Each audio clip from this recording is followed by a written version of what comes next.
গ্রামে গেছিলাম। এটা হচ্ছে কালিকাবাড়ি এবং বলগুনিয়ার মাঝামাঝি অবস্থান।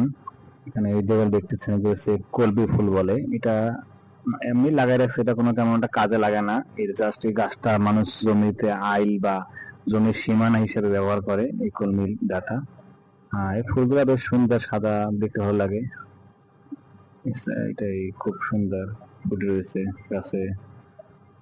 এগুলো আমি লাগাই রাখছে যখন শুকনো শুকনো এখানে লাগানো রাখে, আবার যখন বর্ষা বা হয় তখন এটা খেতে নিয়ে লাগানো হয়। ভিজা অবস্থায় গাছটা জন্মায় ভালো, শুকনো অবস্থা বেঁচে থাকে। অনেকগুলো ফুল ফুটছে সুন্দর, কলি আসছে, ফুল ফুটছে। আমাদের আঞ্চলিক ভাষায় এটা কলমি ডাঁটা বলে। এটা কলমি শাক সেটা না, কলমি ডাঁটা একটা, কলমি শাক একটা। পাতাটা একটা কলমি শাকের মতন দেখতে, এটা খাওয়া যায় না। এগুলো হচ্ছে কচু গাছ, অনেক জঙ্গলে কচু জন্মে। বাগানে মাটি কাটছে। ডান সাইডে যে ফাঁকা জায়গার পরে যেটা আছে, এই যে মাঠের পরে নদী আছে, এটা বিষখালী নদী দেখা যাচ্ছে। এটা বিষখালী নদী। এখানে হোগল গাছ ছিল, আমরা যেটা পাটি বুনাই বা গ্রাম আঞ্চলিক ভাষায় হোগলা বলে, সেই গাছ এটা। এই যে এটা অর্ধের উপরে উঠতেছে এখন, ডাল থেকে উপরে। মাটিতে সম্পূর্ণ গ্রামীণ পরিবেশ, একদম মাটির রাস্তা। এই যে এক ছেড়ে বাগান, মানুষ বসবাস করতেছে। এটা মসজিদ পাশে, বাম বাম পাশে মসজিদ আর ডান সাইডে বিষখালী নদী। এইদিকে হচ্ছে বলগুনিয়া, এই একদম মাথায় এই সোজা, আর এইদিকে সোজা হচ্ছে বরগুনা। এই যে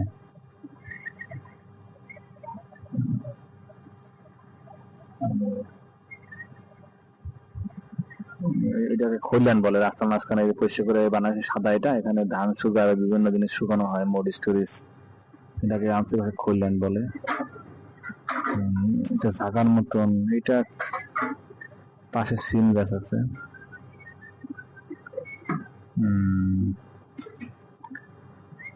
এটা হলো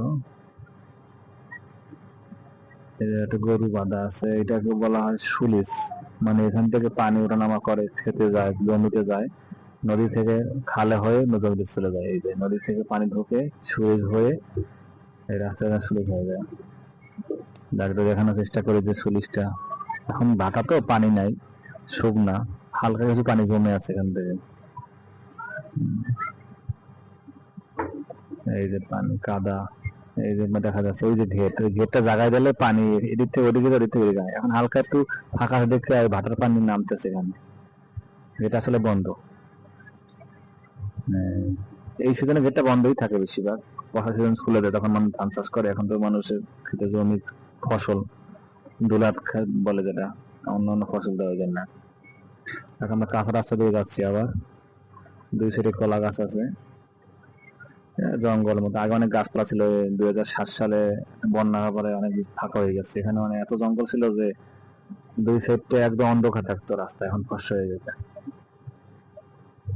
কটা কলা গাছ ছাড়া কিছুই নেই।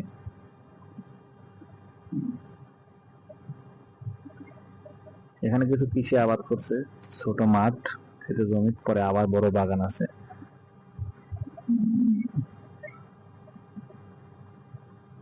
এই যে রাস্তা মানুষ হাঁটাচলা খুবই কম।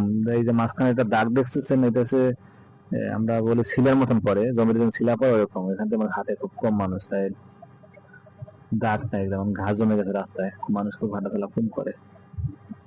আর এখানে আশপাশে মানুষ খুব কম থাকে, যেমন ওখানে যদি ভেঙে যাচ্ছে, নদী পার ভেঙে গেছে, কখন ভেঙে যায় এখানে ভয় ভয় থাকে না। জাস্ট গরু ছাগল এখানে বান্ধে ঘাস ঘাস খাওয়ার জন্য, আর যারা জেলে মাছ ধরার জন্য যায় এরাই। এছাড়া আশপাশে দূর থেকে বাড়ি থেকে আইসে এখানে পাশে জমি আছে, চাষ করে চলে যায়। তো বসত বাড়ি খুবই কম, দু একজন আছে যাদের অন্য কোথাও জমি টমি নাই, তারা এখানে থাকে বাধ্য হয়ে।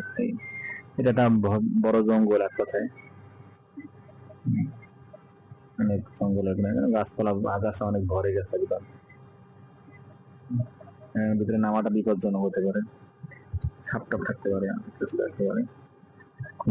ঘন বসতি, একদম ঘন জঙ্গল এক কথায়, বসতি না, জঙ্গল হবে। ক্যামেরা পুরো আসছে না, রোদের জন্য ক্যামেরাটা ক্লিয়ার আসছে না, সাদা সাদা ই করতেছে, আবসা করতেছে।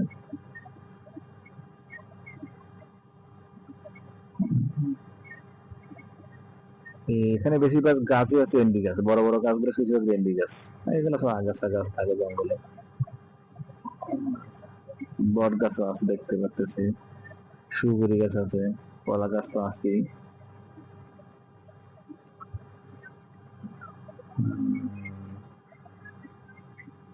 কলা গাছ,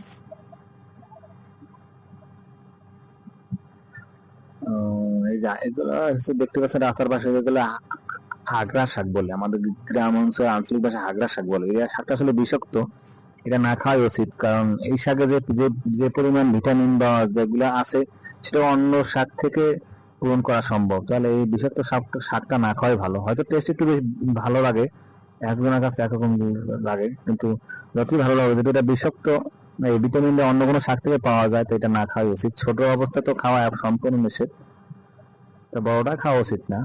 দেখবেন এই শাকটা গরু ছাগল কোনো পাতাতে খায় না, কারণ এটা ওরা জানে এটা বিষাক্ত শাক। হাঁস মুরগির কোনোটা এটা পাতা ছবিও না, একমাত্র মানুষই খায়, কারণ মানুষ চেনে না, জানে না, শুধু জানে ভিটামিন, এটা যে বিষাক্ত এটা জানতো না।